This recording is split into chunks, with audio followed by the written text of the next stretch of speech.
In the Middle Ages, execution was never hidden.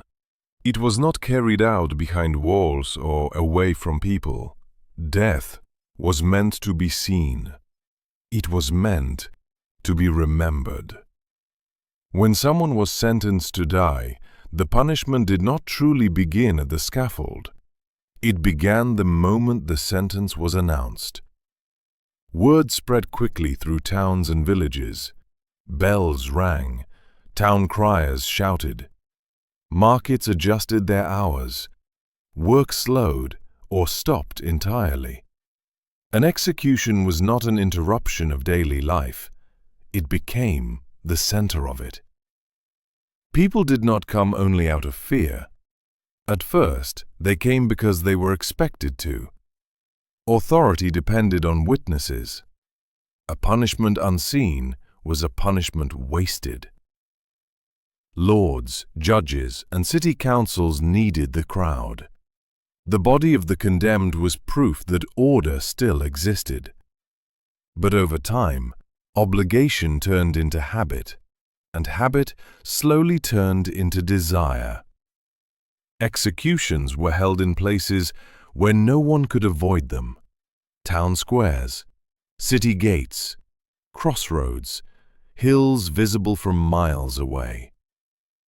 Gallows often stood permanently, a reminder that justice was always present. Scaffolds were built like platforms, raised high so everyone could see clearly. Nothing about the event was subtle.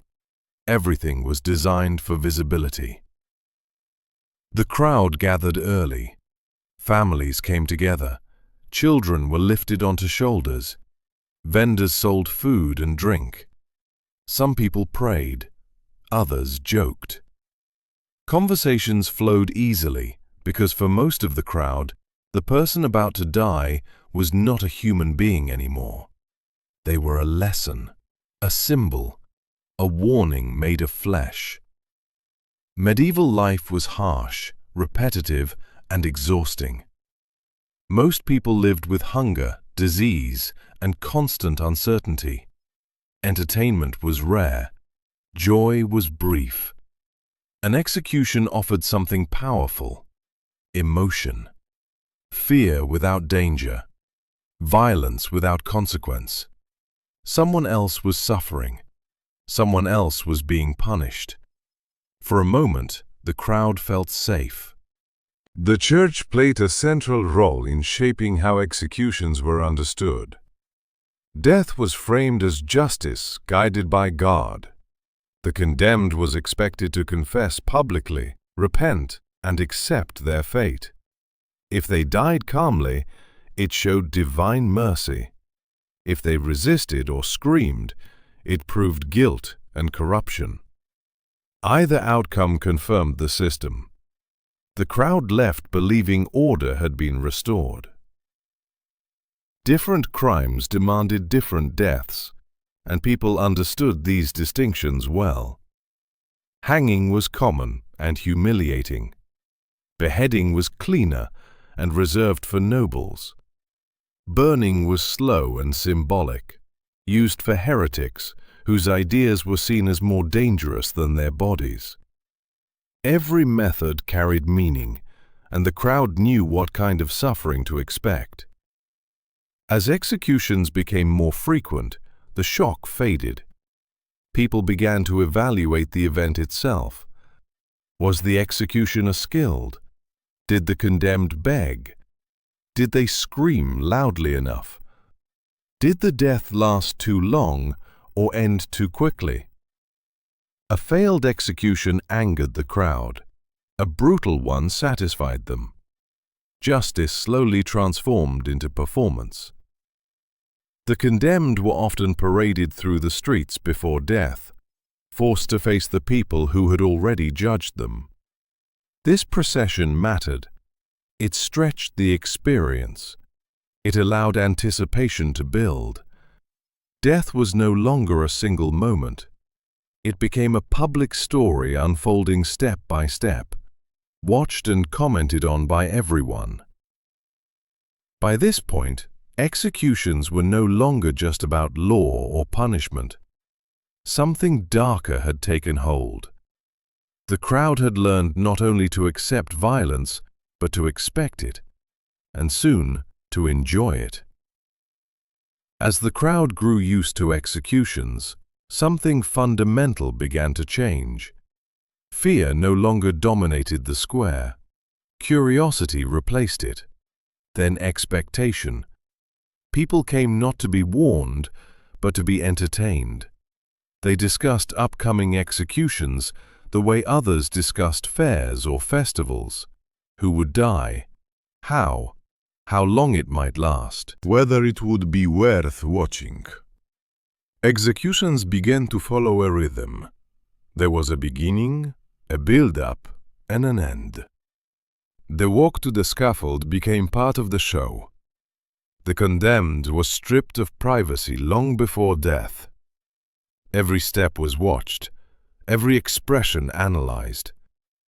The crowd wanted signs of weakness, tears, panic, resistance. These reactions confirmed the story they wanted to believe, that the person deserved what was coming. If the condemned remained calm, the crowd felt uneasy. Silence made people uncomfortable. A quiet death offered no release, but screaming, begging, and terror satisfied something deep and unsettling. The suffering of another person allowed the crowd to release their own frustrations, fears, and anger.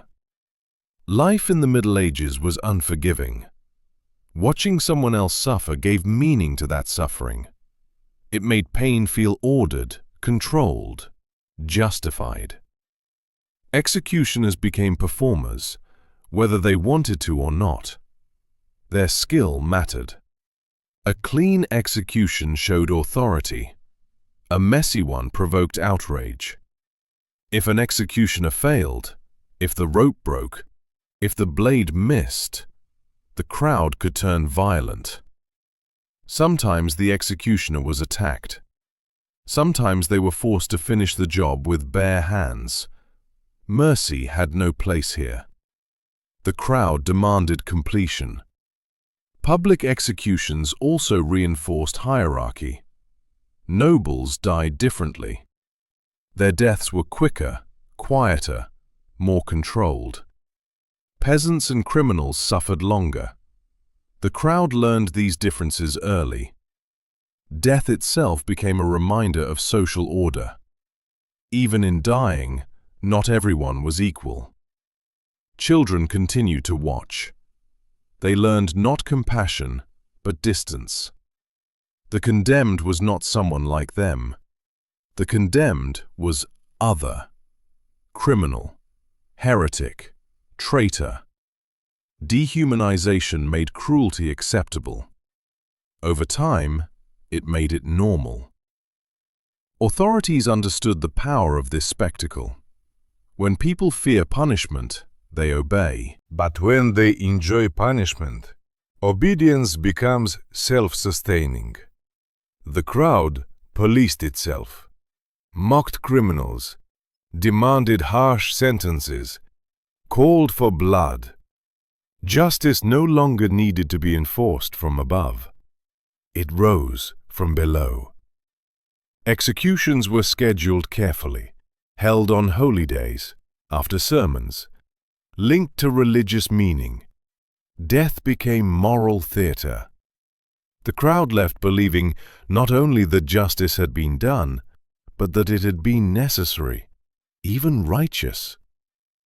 But this constant exposure came at a cost. When death is routine, life loses weight. Suffering becomes background noise. The line between justice and cruelty dissolves. People stopped asking whether executions were right. They asked only whether they were satisfying. In the end, public execution revealed more about the living than the dead. It showed how easily fear becomes habit becomes desire, and desire becomes acceptance. The scaffold did not only punish criminals, it reshaped society. In the Middle Ages, executions were entertainment, not because people were born cruel, but because cruelty was taught, shared, and rewarded. When violence is framed as justice and repeated often enough, it stops shocking. It becomes tradition, and once death becomes spectacle, humanity is no longer watching to learn. It is watching to feel.